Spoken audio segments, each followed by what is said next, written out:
في أواخر الأربعينات كان الشاعر حسين السيد ماشي في شوارع القاهرة قبل رمضان بأيام. الجو كان مليان فوانيس وزينة والناس فرحانة بقرب الشهر الكريم. وهو ماشي سمع واحد بيقول لصاحبه بحماس: رمضان جانا.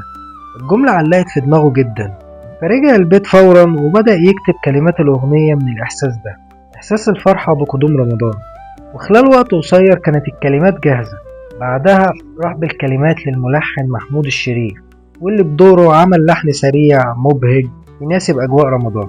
لكن المفاجأة كانت في اختيار المطرب. اختار المطرب الشعبي وقتها محمد عبد المطلب علشان يغنيها.